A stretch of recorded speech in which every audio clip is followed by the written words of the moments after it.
Hello friends, तो मेरा नाम है सियाशी गुलर। मैं हूँ आपकी सीए कोच। जैसे कि सब जानते हैं कि न्यू ईयर आने वाला है 2 दिन के अंदर, और मुझे पूरी उम्मीद है कि आप सब लोगों ने अपना न्यू ईयर रिजोल्यूशन भी डिसाइड कर लिया होगा कि आपको नेक्स्ट न्यू ईयर में 2024 में किस तरह से आपको कोई न्यू रिजोल्यूशन लेना है, लाइक मीठा छोड़ना है एंड जिम करनी, एक्सरसाइज करनी and all this type of things. I definitely know कि आप सब लोगों ने कर लिया होगा डिसाइड कि आपको क्या करना है। बट मैं ये कहूँगी आप लोगों को कि न्यू ईयर रिजोल्यूशन लेने से ज़्यादा इंपॉर्टेंट इस वक्त आप लोगों के लिए है कि आप लोग ये डिसाइड करें कि आपके नेक्स्ट 4 मंथ्स में आपको हर दिन क्या क्या काम करना है, क्योंकि नेक्स्ट 4 मंथ्स आप लोगों के लिए गेम चेंजर होने वाले हैं। अगर आपने नेक्स्ट 4 मंथ्स को अच्छे से प्लान कर लिया, अच्छे से एक एक दिन को यूटिलाइज़ कर लिया, तो डेफिनेटली आपका रिजल्ट पॉजिटिव होगा। लेकिन अगर आप इन 4 मंथ्स को अच्छे से प्लान करने में, यूटिलाइज़ करने में आप कहीं चूक गए, तो आपको एंड मोमेंट पे आके पैनिक करना होगा। आप पैनिक ही करोगे और उस मोमेंट पे क्या होगा कि आप अपने बने बनाए काम भी बिगाड़ोगे। तो उससे बेटर है कि आप अभी प्लान कर लें अपने दिन को, नेक्स्ट 4 मंथ्स को। जितना आपका सिलेबस बच रहा है उस सिलेबस को एनालाइज़ कीजिए और देखिए कि आप कहाँ वीक हैं। अगर आपको लगता है कि किसी सब्जेक्ट में मेरे को स्पीड का इशू आएगा, या मेरे को पेपर लिखने में दिक्कत आ रही है, या कुछ भी दिक्कत आप लोगों को आ रही है, तो आप लोग उस चीज़ को एनालाइज़ करिए। और जो सब्जेक्ट में आपको लगता है कि आपको टेस्ट देने की ज़रूरत पड़ेगी, तो आप उसके मॉक टेस्ट लिखिएगा ज़रूर। ठीक है, अपने आप को प्लान करके रखिए फॉर नेक्स्ट 4 मंथ्स। आपके पास अभी 2 डेज़ हैं, उन 2 डेज़ को यूटिलाइज़ करके आप ये डिसाइड करिए कि आपको नेक्स्ट 4 मंथ्स में हर दिन क्या क्या टॉपिक करना है। हर दिन का चार्ट बनाकर अपने लिए रखिए। अगर आप लोग नहीं कर पाते हैं ये चीज़, तो you can take my mentorship also, which is available at a very affordable price. You can talk to me about that.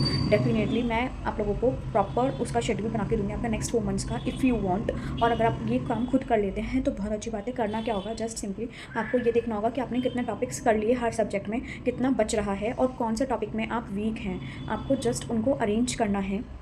हर दिन में आपको ये देखना है कि मैं वर्किंग, अगर आप वर्किंग हैं तो उस अकॉर्डिंग अपना टाइम निकालिए, अगर आप नॉन वर्किंग हैं तो आप उस अकॉर्डिंग अपना टाइम निकालिए। पर्टिकुलर दिन में डिसाइड करिए कि आपको कितने आर्ट्स पढ़ना है, और अपने जो सब्जेक्ट आप लोगे, अगर आप ऐसे हो कि आप एक ही सब्जेक्ट पूरा दिन कर सकते हो तो एक सब्जेक्ट को रखिए। बट ज़्यादातर लोगों के साथ ये होता है कि वो 2 सब्जेक्ट, मतलब एक ही सब्जेक्ट पूरा दिन नहीं कर पाते हैं। तो उनके लिए मैं क्या करती हूँ कि मैं 2 सब्जेक्ट रखती हूँ। कुछ मैं 3 या 4 सब्जेक्ट पर डे करना प्रीफर नहीं करती हूँ। बट कुछ बच्चे होते हैं जिनको ये लगता है कि नहीं वो कर पाएंगे, और वो कर भी लेते हैं। तो अगर आप ऐसे हैं कि आप कर सकते हैं तो ही करिए, रिस्क मत लीजिएगा। एक दिन में 3-3, 4-4 सब्जेक्ट करने का, मैक्सिमम 2 सब्जेक्ट रखिएगा, और 2 सब्जेक्ट में एक प्रैक्टिकल, एक थ्योरी। ओके, थ्योरी नॉर्मली मैं जो रखती हूँ वो 80-20 का रेशो रखती हूँ, और डिपेंड ऑन दी स्टूडेंट 70-30 भी कर लिया जाता है, 60-40, डिपेंड ऑन दी स्टूडेंट कैसा है, उसको मतलब क्या अच्छा लगता है और कितना वो कितनी देर किस सब्जेक्ट को पढ़ पाता है, वो उस पर बेस्ड होता है। आपको जस्ट क्या करना है, अपने दिन को इस अकॉर्डिंग डिवाइड करने हैं। अपने आर्ट्स को सूटेबल टाइम देखना है कि मैं दिन में थ्योरी पढ़ना कंफर्टेबल हूँ, या रात में, या दोपहर में, जो भी आपको सूटेबल है उस अकॉर्डिंग अरेंज करिए। टॉपिक वाइज देखिए कि कौन सा टॉपिक कितना टाइम ले लेगा, और किस टॉपिक में आप वीक हैं, कौन कितने एक उस सब्जेक्ट को, उस चैप्टर को करने में कितना स्टैंडर्ड आवर्स आपको लगना चाहिए, और उसके साथ साथ आपको कौन से क्वेश्चन सब कुछ, अगर आप उन सबको अरेंज करके उसको पूरे को एक टैबुलर फॉर्म में आप लिखिए। और फिर आप अपना डे का चार्ट बनाइए, डे ट्रैकर, आर्ली।